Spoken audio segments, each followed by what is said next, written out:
Hello, Philadelphia.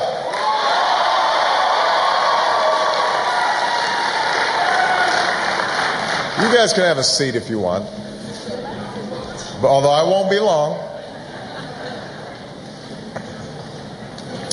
First of all, I want to thank Pat for her energy and enthusiasm that is infectious, and for everything that she and her family represents, what's best in America. I also want to thank our hosts and great friends. I know you've heard from them already. The great governor of Pennsylvania, Governor Ed Rendell. Where is Ed? Good to see you. The outstanding mayor of Philadelphia, Michael Nutter.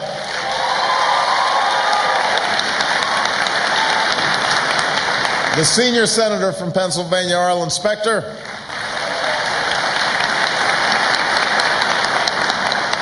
And a guy who is as good of a friend and as stand-up a guy as I've met in my travels all across the country, Bob Casey.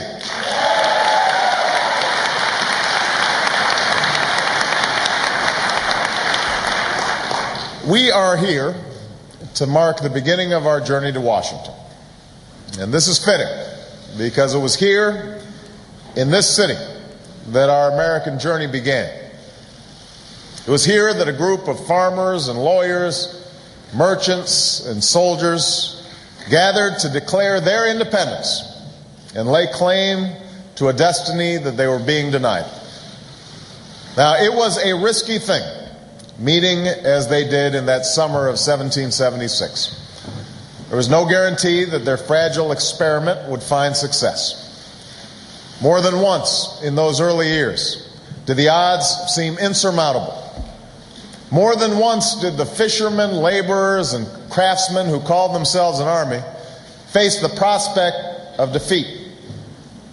And yet they were willing to put all they were and all they had on the line. Their lives, their fortunes, and their sacred honor for a set of ideals that continue to light the world. That we are equal.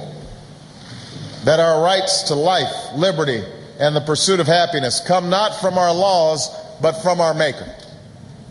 And that a government of, by, and for the people can endure.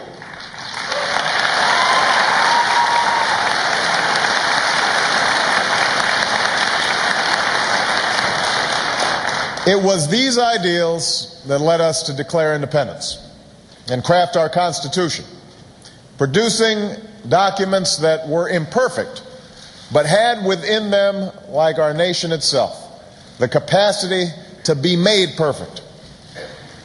We're here today not simply to pay tribute to our first patriots, but to take up the work that they began. The trials we face are very different now, but they are severe in their own right. Only a handful of times in our history has a generation been confronted with challenges so vast. An economy that's faltering. 2 wars. One that needs to be ended responsibly, one that needs to be waged wisely. A planet that is warming from our unsustainable dependence on oil. And yet, while our problems may be new, what is required to overcome them is not. What's required is the same perseverance and idealism that our founders displayed. What's required is a new Declaration of Independence, not just in our nation, but in our own lives. Independence from ideology and small thinking. Independence from prejudice and bigotry. Independence from selfishness. An appeal not to our easy instincts, but to our better angels. That's the reason I launched my campaign for the presidency nearly 2 years ago. I did so in the belief that the most fundamental American ideal, that a better life is in store for all those people who are willing to work for it, was slipping out of reach. The belief that Washington was serving the interests of the few and not the many. and that our politics had grown too small for the scale of the challenges we faced. But I also believed something else. I believed that our future is our choice, and that if we could just recognize ourselves in one another and bring everyone together, Democrats, Republicans, and independents, North, South, East, West, Black, white, Latino, Asian, Native American, gay and straight and disabled then not only would we restore hope and opportunity in places that yearn for both, but maybe, just maybe, we might perfect our union in the process. This is what I believed. But you made this belief real. You proved once more that people who love this country can change it. And as I prepare to leave for Washington on a trip that you made possible, know that I will not be traveling alone. I'll be taking with me some of the men and women I met along the way. Americans from every corner of this country whose hopes and heartaches were the core of our cause, whose dreams and struggles have become my own. Theirs are the voices I will carry with me every day in the White House. Theirs are the stories I will be thinking about when we deliver the changes you elected me to make. When Americans are returning to work and sleeping easier at night, knowing their jobs are secure and their children's future is secure, I'll be thinking about people like Mark Dowell, who worried his job at Ford will be the next one cut, a devastating prospect with teenage daughters he has back home.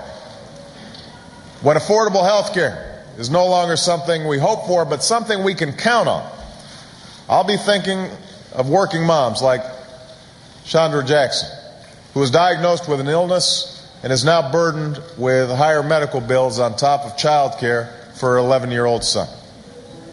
When we're welcoming back our loved ones from a war in Iraq that we've brought to an end, I'll be thinking of our brave servicemen and women sacrificing around the world.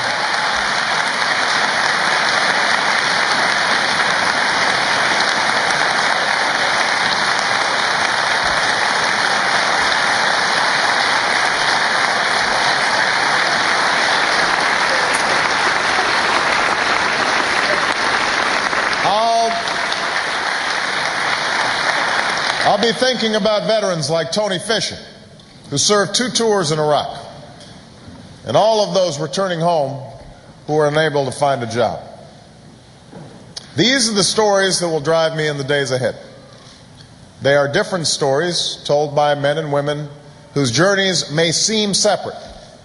And yet, what all of you showed me time and time again is that no matter who we are or what we look like, no matter where we come from or what faith we practice, we are a people of common hopes and common dreams who ask only for what was promised us as Americans, that we might make of our lives what we will and see our children climb higher than we did. We recognize that such enormous challenges as we face today will not be solved quickly. There will be false starts and setbacks. There will be frustrations and disappointments. And we will be called to show patience, even as we act with fierce urgency. But we should never forget that we are the heirs of that first band of patriots. We are the heirs of those who declared independence, ordinary men and women who refused to give up when it all seemed so improbable, and who somehow believed that they had the power to make the world anew. That's the spirit that we must reclaim today. For the American Revolution did not end when the British guns fell silent. It was never something to be won only on a battlefield or fulfilled only in our founding documents. It was not simply a struggle to break free from empire and declare independence.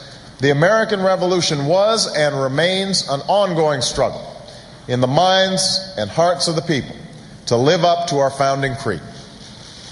So starting now, let's take up in our own lives the work of perfecting our union.